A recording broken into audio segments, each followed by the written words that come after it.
Sveiki, šiandien parodysiu, kaip pasigaminti nematomumo eliksyrą.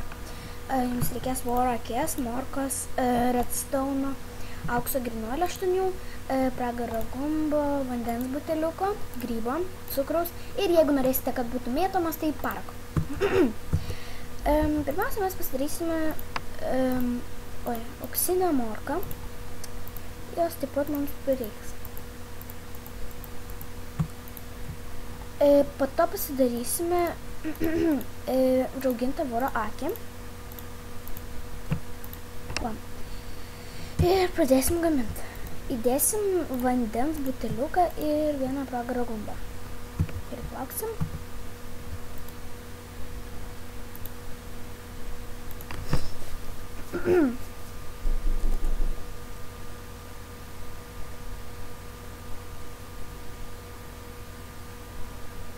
Na, štai.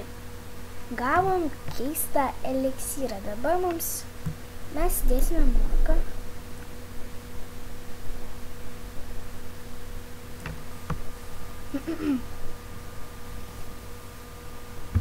Na, jau tuoj. Na, matom, gavom naktinę matymo eliksyrą. Dabar įdėsim raugintą voro akį.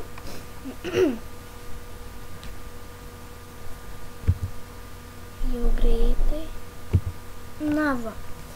Ir gavom nematomumo eliksyrą. Dabar jeigu norim, kad būtų 8 minutės, įdedam redstone. Greičiau. Na va. Ir gavom nematomumo eliksyrą 8 minutės. Ir dabar jeigu norime, kad jis būtų mėtomas, tai įdedam paraką.